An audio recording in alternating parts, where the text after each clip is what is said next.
Hey guys, Thogden here, and welcome back to round 22 of our Premier League predictions. I'm currently in a hotel room because I'm in Morocco for the FIFA Club World Cup. But that does not stop our weekly series. We've got Thogdad and a very special guest, FG. Let's go to it. Thogdad, you legends. Thank you for having me on. As you guys can tell by the background, I'm a Manchester City fan and we get rinsed for our lack of ball knowledge. So today what I'm going to do is give you my Premier League predictions and probably prove my lack of ball knowledge. FG is a big FIFA YouTuber and actually works with Man City to get content with the players, and showed Haaland his FIFA card this year where FIFA judged his ball knowledge. And we're going straight to it with 12,000 likes. If we don't hit that, then I won't go to Wydad Casablanca in 2 days' time. If you know your FIFA Club World Cup content, you know that's a massive game against Al Hilal.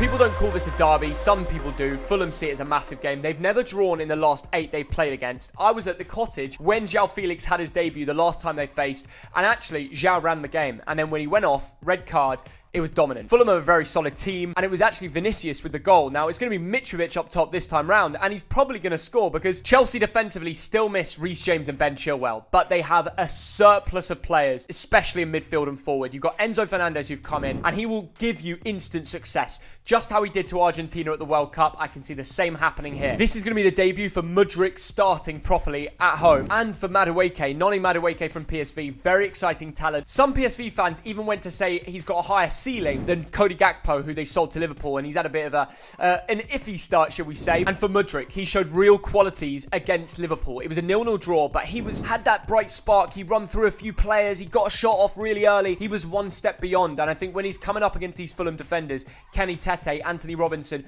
they're going to have a tough time dealing with him. Chance for revenge from Chelsea. They lost at Craven Cottage a few weeks ago, and I tell you what, if Chelsea win this game, they go above Fulham. So my prediction is Chelsea 2, Fulham 1. I can see both teams scoring. I do see Potter starting a run of wins here. Madueke is going to have a great debut, and Mudryk is finally going to score for Chelsea. I think this is going to be a Chelsea win, 1-0. Fulham are sort of a bit out of form and struggling in front of goals. So we're going to go with a bit of a convincing Chelsea win. I'm going to go 3-1. To Chelsea. I've been buzzing to talk about this game. Over to Goodison for Everton versus Arsenal. When you hear those two clubs, you usually don't say first against 19, but here we are. Everton have only won 3 times this season. Arsenal have won 16 out of 19 games. Sean Dyche has made an entry to the training pitch, to the stadium, to the fans, to the owners. This is a shock to everybody. He's a man with authority. He's a leader. He's got tactics that he's going to bring to the team that Arsenal can't revise. In the last 5 games, Sean Dyche has managed against Arsenal. They've only won 1, and he comes in with a solid plan. Apparently, on day 1 in training, he made all the players wear shin pads, even through training sessions, something that Lampard didn't implement. They're taking it more serious. Apparently, the players were really unfit. They were super tired in the training pitch, and he was just laughing. There's photos of him just laughing there. He is going to make them work harder than they have done this season. You know that people, the fans of Everton, they will die for that club. It means everything to them. They live for the weekend. So they will be making so much noise that it's going to be one of the most hostile, difficult atmospheres we're going to witness this season. Even though Arsenal are first, they might not play like it. They have successfully navigated through difficult atmospheres like going to Tottenham away, but that doesn't compare to Goodison. And actually, they've won the last 3 league away games, Arsenal, and if they make it 4, that'll be the first time they've done it as a club since 1953. So not even Wenger could bring that sort of form that Arteta's doing this season. And maybe we'll see Jorginho feature, which is mad to think. They lost out on Caicedo. I don't think Brighton had a backup option, so that move was never going to happen, even though they did bid around 70 million. I can see the Toffees leading in the first half, bouncing atmosphere. They get a goal, maybe DCL, but in the second half, Arsenal start to climb back, but not the whole way. I think they'll score 1 early on in the second half, and it will end 1-1. A great draw for Sean Dyche in their road to survival. Arsenal fans, you're going to go roast me in the comments, I know, but I just think Everton will find a way with Dyche. I think it'll be a tight game. I'm going Everton 0, Arsenal 1. Dyche ball is back in the Premier League, but I think it's too soon. Unfortunately, Arsenal are going to win the game, I think, and I'm going to go with a 2-0 win. I think Dyche will do it at Everton, but I think it'll take some time. Over to the Midlands for Aston Villa versus Leicester. Now, they're not too far in the Premier League table from each other, but there's a big points difference, and that is key. Aston Villa, who have run away from the last few weeks, and it's all thanks to Unai Emery. In the last 4 Premier League outings, they've won 3 of them. They're not walkovers. Southampton, Leeds, and Tottenham. It was Ollie Watkins who got the winner last week, and I'm tipping Villa to rise 3 or 4 places over the rest of the season. They are an informed team. In the last 7 games, only league leaders Arsenal have picked up more points points, and that is so impressive. Their aim is to avoid a third away league defeat, and look, it's going to be tough. Iheanacho's been on good form in the last 4 Premier League away matches. He's scored 2 goals, and with Maddison back to full fitness, ready to go, could he be that midfielder to grace them with some solo quality? That could be the job. But personally, I think it's a Buendia and Ollie Watkins masterclass. Villa 2, Leicester 1. I'll give Maddison 1 goal for you FPL users. And they're playing a Leicester team who are really struggling for points. I'm going Villa 2, Leicester City 1. There could be goals in this game. Villa have won their last 2. I think they've beaten Southampton and Leeds back to back, and they're at home, and it's the good evening effect. So I'm going to go with an Aston Villa win, 2-1. And it's Brentford versus Southampton. Now, for the Bees, they picked up 1 point in February last year, and this year it doesn't get any easier, and they still have to play 2 of the current top 4 within this month. But Thomas Frank's side are clearly a new team a year on. They've now gone 8 games unbeaten in the Premier League, and in the last 6 home matches, they've scored the opener 5 times. Now, the Saints is funny. Under Nathan Jones, they're taking a lot of losses. In their last 2 competitive road trips, they've had some battle in them. They've gone 1-0 down, and they've come back to win 2 times in a row, which is mad. And it's usually thanks to James Ward-Prowse with some fine technique from the set piece. And now they've got a deadline day striker from Ghana, like Salisu, who might be able to get on the end of them. Southampton really struggling. They are bottom of the league on goal difference. We're waiting to see more from Mislav Orsic too, and I think the Saints really need the points. And we know how Brentford work. They win the games that they really shouldn't be winning at home against mad upsets. But I'm going to go for a draw here. Brentford 1, Southampton 1. I just see the Saints picking it up, and maybe it will be a debut goal from their new Ghanaian striker. For a lot of you guys, it's probably a no-brainer that Brentford are going to win this game.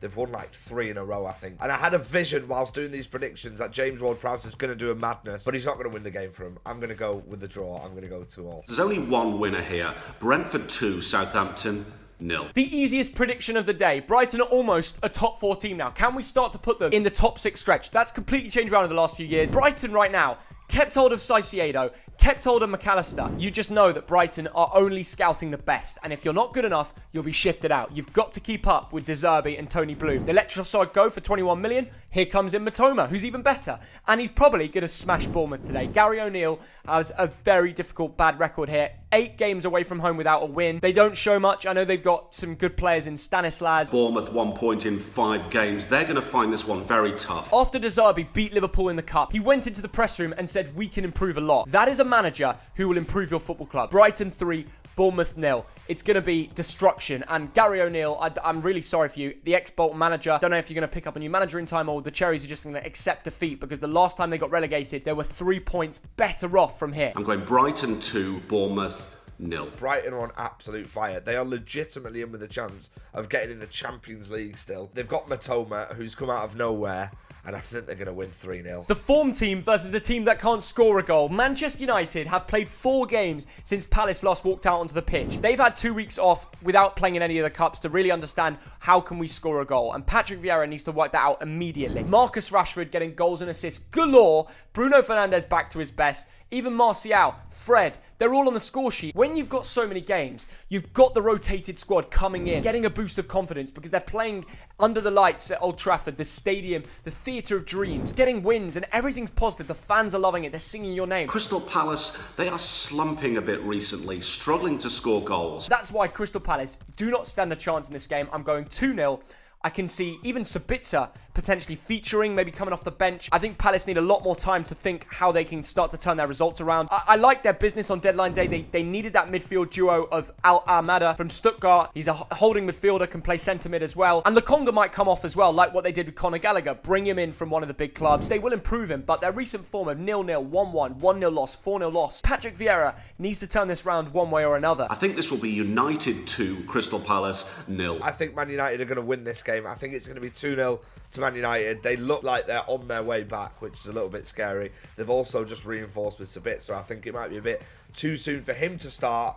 But they've got Marcus Rashford in mad form, so I'm going to go 2-0 United. Over to the Midlands again for Wolves against Liverpool. And I feel like we've been saying this fixture quite a lot, because in January, they played twice, and it was a cup and then a replay, which eventually saw Liverpool get a 1-0 win at Molineux. And in that game, there was only 4 shots on target, so I'm expecting another low-scoring encounter. Lopetegui's come in, and at first I thought, I'm seeing potential here. They played Liverpool, they played Man City. It's very hard to judge, and now they got another hard fixture. And actually, I can't really see them coming away with a win. Jurgen Klopp Klopp may see the fixture as a chance to get his under the pressure side back to the winning toll. So he's got pressure on him now as well. Wolves-Liverpool in the last 11 head-to-head fixtures, Liverpool have won. That's a mad stat to think about. Liverpool, very poor form recently, but at some point, surely they're going to sneak a win. And Mo Salah has been awful recently. He's not been himself. He's missed his teammates, the first teamers. This is his 200th appearance for the Reds.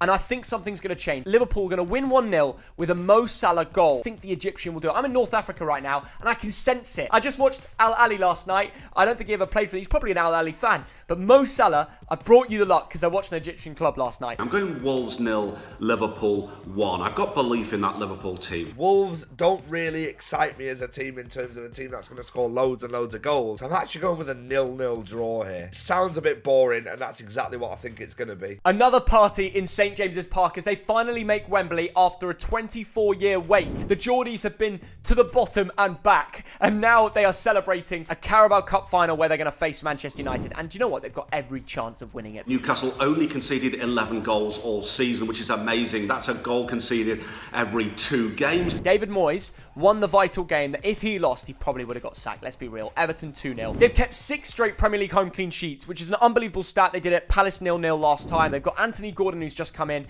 Miggy Almiron, and it was actually Matty Longstaff to get the 2 goals in the Carabao Cup against Southampton last time. Callum Wilson and Isaac fighting for a spot. Everyone's back in the team. They're ready to go. Everyone's been asking me, Anthony Gordon, 45 million, was he worth it? Yes. Go watch my shorts and TikToks. I post them on my YouTube channel and my TikTok on screen. Little plug. You'll understand I've defended Anthony Gordon. He's only going to grow under Eddie Howe, and I don't think he'll score in this game, but I think he might set up for a Callum Wilson 1-0 win. I'm sorry, David Moyes. They're in the top 4 for a reason. 3 points is vital. Keep it up. I think they'll do it. I'm going to go Newcastle 1, West Ham 0, but it wouldn't surprise me if there's a shock in this game. They've just made it to the Carabao Cup final. They'll be on a massive, massive high, and they're doing really, really well. And of course, they want to get in the Champions League. Of course, Bruno is suspended, which is a big, big loss for him, but I still think they'll have enough. I'm going to go with Newcastle to win 2-0. Nottingham Forest versus Leeds, a game that they've never faced each other in the Premier League before. And Forest have somehow gone and spent more money, invested in the most bonking side. We're going from John Joe Shelby, the Englishman, to Keylor Navas, the Costa Rican. It's like they're playing Football Manager, I swear. But Steve Cooper is such a good manager. He will make it work. And they haven't lost to Leeds in the last 5 meetings. So they'll come into this game with a little bit of confidence. Playing a Leeds team